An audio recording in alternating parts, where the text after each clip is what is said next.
दोस्तों, income tax department की तरफ से बहुत बड़ा अपडेट आया था। अगर आपका पैन बना हुआ है तो आपको ये पता होना बहुत ज़रूरी है। इसके लिए इनकम टैक्स डिपार्टमेंट का एक ट्वीट भी आया था, जो आपके सामने मैं पढ़ के दिखाता हूँ। आयकर अधिनियम 1961 के अनुसार पैन को आधार से लिंक करने की अंतिम तिथि उन सभी पैन धारकों के लिए जो छूट की श्रेणी में नहीं आते हैं। उनकी डेट 31/3/2023 है। अगर आप पैन को आधार से लिंक नहीं करते हुए तो आपका पैन निष्क्रिय हो जाएगा। देर ना करें, आज ही पैन को आधार से लिंक करें। ये इनकम टैक्स डिपार्टमेंट का ट्वीट आया था।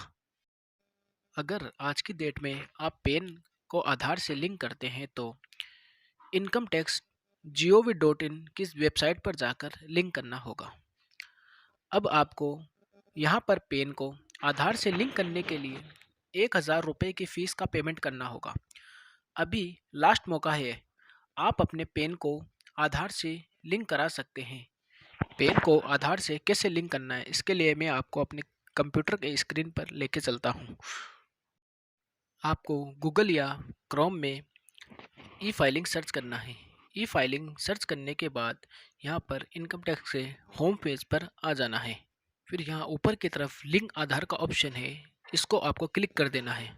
फिर नीचे एक नोट्स दे रखा है। आपको ये मालूम चल जाएगा कि किस व्यक्ति को पैन से आधार लिंक करने की आवश्यकता है और किस व्यक्ति को इसमें छूट है। फिर आपको पैन नंबर और आधार नंबर एंटर कर देना है। एंटर कर देने के बाद आपको वैलिडेट कर देना है। वैलिडेट कर देने के बाद आपके सामने ये बॉक्स ओपन होगा।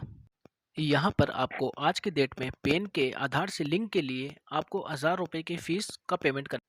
कंटिन्यू ई पेमेंट करने पर आपके सामने ये ई चालान का बॉक्स ओपन हो। यहाँ चालान 280 यहाँ पर दिया गया है, इसी को हमको सेलेक्ट करना है। जैसे आप सेलेक्ट करोगे, यहाँ ऊपर की तरफ इनकम टैक्स में अदर देन कंपनी को आपको सेलेक्ट कर लेना है।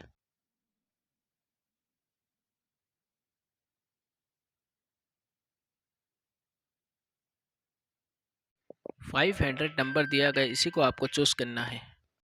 फिर नीचे की तरफ आपको पेमेंट किस मोड पे करना है, आपको नेट बैंकिंग या डेबिट कार्ड या जो भी आपका ऑप्शन है वह यहाँ सेलेक्ट करना है और किस बैंक का है वो आपको सेलेक्ट कर लेना है। कौन सा आपका बैंक है वो सेलेक्ट कर लेना है। फिर यहाँ पर आपको अपना पैन नंबर एंटर कर देना है और असेसमेंट डेट जो भी है या लेटेस्ट है वो यहाँ पर एंटर कर देना है, सेलेक्ट कर लेना है। फिर यहाँ आपके आईडी प्रूफ में जो भी आपका एड्रेस है वो फिल कर देना है और फिल करने के बाद यहाँ जो कैप्चर का है वो एंटर कर देना, प्रोसीड कर देना है। इतना कर देने के बाद आपके सामने वेरीफाई का ऑप्शन आएगा, उसको वेरीफाई कर देना है और एग्री के ऑप्शन पर क्लिक कर देना है। फिर जिस भी मोड से आपने पेमेंट किया है वो सेलेक्ट कर लेना है और यहाँ पर सबमिट कर देना है। इतना कर देने के बाद आपके सामने एक चालान ओपन होगा और यहाँ ऊपर ऊपर अदर में आपको सेलेक्ट कर लेना है और चालान को फिल करना है।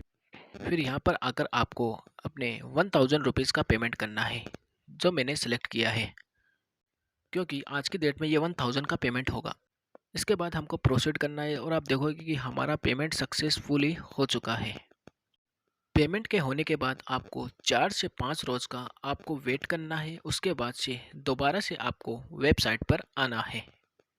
वेबसाइट पे आने के बाद यहाँ पर आपको लिंक आधार पर क्लिक करना है और यहाँ पर आपको अपना पैन नंबर और आधार नंबर एंटर करना है।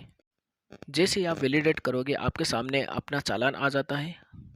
इसके बाद आपके मोबाइल नंबर पर एक ओटीपी जाता है, वो ओटीपी आपको यहाँ पर फिल कर देना है। फिल कर देने के बाद सबमिट करना है और ये आपको आपका मोड बता देगा कि आपका पैन आधार लिंक हुआ है या नहीं हुआ है।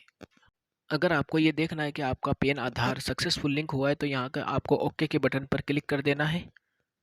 आपको ओके के पर क्लिक करने के बाद ही होम पेज पर आ जाना है। होम पेज पर आने के बाद यहाँ पर आधार पैन लिंक स्टेटस पर क्लिक करना है और आपका पैन और आधार एंटर करना है।